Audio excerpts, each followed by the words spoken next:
शहर की बदहाल बिजली व्यवस्था का मुद्दा कांग्रेस जनों ने पूर्व केंद्रीय मंत्री प्रदीप जैन आदित्य के नेतृत्व में महाप्रबंधक बिजली विभाग का घेराव कर उनके सामने उठाया। प्रदीप जैन आदित्य ने कहा कि शहर में बिजली व्यवस्था पूरी तरह से चरमरा गई है। विभाग शासन को बता रहा है कि फीडर को 22 घंटे बिजली मिल रही है, लेकिन शहर को सिर्फ और सिर्फ 12 घंटे से कम बिजली मिल रही है और उस 12 घंटे में भी बेतहाशा ट्रिपिंग हो रही है। वोल्टेज बहुत कम आ रहे हैं, जिसकी वजह से कूलर भी नहीं चल रहे हैं। नागरिक गर्मी में बदहाल हैं। बिजली के तारों के मकान के बहुत करीब डाला गया है कि छत पर हाथ से बच्चा भी छू सकता है। पिरिया इलाके में बिजली ग्रामीण क्षेत्र की सप्लाई की जा रही है और बिल शहरी क्षेत्र का दिया जा रहा है। खस्ताहाल खंभों की ओर भी महाप्रबंधक का ध्यान आकर्षित किया गया। ये मुद्दा भी उठाया गया कि जल संस्थान और बिजली विभाग में सामंजस्य नहीं है। इसकी वजह से पानी की आपूर्ति लोगों को सही तरीके से नहीं मिल रही है। कचहरी और जिला अस्पताल में भी बिजली की बदतर सप्लाई के संबंध में भी सभी ने रोष जाहिर किया। महाप्रबंधक द्वारा समस्याओं का जल्द समाधान करने का आश्वासन दिया गया।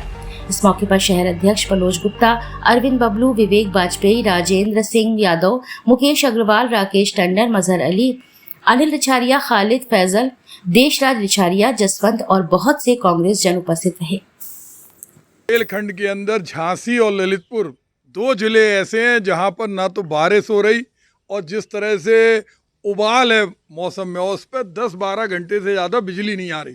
और सरकारी आंकड़ों में जो उन्होंने हमें पेपर दिया उसके अंदर वो कहते हैं कि 22 घंटे लाइट झांसी में दे रहे हैं और 20 घंटे लाइट हम ललितपुर में दे रहे हैं। सरासर झूठ बोलने का काम बिजली विभाग कर रहा। इसके अलावा अगर हम देखें, जगह जगह हर घंटे के अंदर पावर कट हो जाता है, रोस्टरिंग हो रही, लोगों की टीवी खराब हो रही, फ्रिज खराब हो रहा है। ऐसा कोई दिन नहीं जाता जिसमें 50 बार बिजली आती जाती नहीं हो। और अगर किसी का एक दिन भी ज़्यादा हो गया तो बिजली वाले उसकी बिजली काट देते, फिर वो अपना परेशान होकर चक्कर काटता रहता। बिजली विभाग के अंदर जिस तरह की खाना पूर्ति है, जितनी बार भी जनता की कोई समस्या हो, आज पीरिया रोड पर देखें, पीरिया रोड पर गांव से कनेक्शन दिए शहर के बिल वसूले जाते। गल्ला मंडी के अंदर देखें, गल्ला मंडी सबसे ज़्यादा शहर का घनीभूत क्षेत्र है, लेकिन वहाँ 10-12 घंटे से ज़्यादा लाइट नहीं मिल रही। खाती बाबा नंदनपुरा का एरिया देखें, ऐसा कोई दिन नहीं जाता कि 20 बार ट्रांसफार्मर नहीं फूकता हो। इंसुलेटेड तार डले थे, जब कहा जाता था कि बिजली चोरी पे लगाम लग गई। बिजली के दाम बढ़ाने की फिर तैयारी है और ऐसे में बिजली 10-12-14 घंटा क्यों दी जा रही?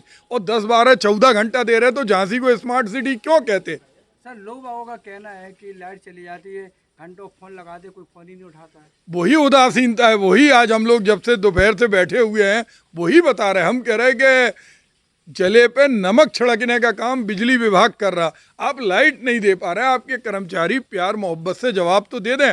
आप पूरे महीने का फिक्स बिजली के बिल में चार्ज लेते हैं और दिन में आप 12 घंटे 14 घंटे बिजली दे रहे हैं। और गांव के अंदर तो बिजली महीनों से नहीं आ रही। कई गांव ऐसे हैं, कई गांव ऐसे हैं जिसमें 8 घंटे आ रही। तो जो झांसी है, ललितपुर है, ये बुंदेलखंड का हृदय स्थली है। हम लोग पारीछा में भी बिजली पैदा करते, माता टीला में भी बिजली पैदा करते, सुकमा डुकमा में भी बनती। ललितपुर के अंदर राजघाट नदी के ऊपर जो बजाज पावर प्लांट लगा हुआ है चिकलुआ में, उसमें धूल वहाँ के किसान खाते हैं। कोयले की धूल वहाँ उड़ती है, खेत बर्बाद होते हैं। उसके बावजूद वहाँ भी 10 से 12 घंटे लाइट नहीं आ रही। यहाँ तक कि जहाँ बजाज पावर प्लांट लगा चिकलुआ में भी बिजली कई दिनों से नहीं थी। जब हमने उसमें कहा तो उसमें कुछ आंशिक आपूर्ति हुई। तो आज हमने मुख्य अभियंता सिंह साहब से ये आग्रह किया है कि जब आप त्वरित रूप से किसी का बिल जमा नहीं है, बिजली काट देते, तो आप बिजली 24 घंटे में 24 घंटे पहुंचाइए। नहीं तो झांसी को स्मार्ट सिटी का नाम मत दीजिए। ललितपुर के अंदर आप बिजली पैदा करते हैं, वहाँ से पानी लेते हैं, बजाज पावर प्लांट से बिजली ललितपुर को ही नहीं मिल रही। पारीछा के आसपास अंधेरा है। तो आज उनसे निर्णायक हम लोग बात करने आए हैं कि सत्यता बोली जाए और जितनी बिजली दे रहे उतनी ही बिजली की सूचना शासन को दें। ये झूठे लफाजी भाषण ना हो कि 24 घंटे बिजली दे रहे हैं हम, 22 घंटे दे रहे हैं। आप जितने घंटे दे रहे हैं वो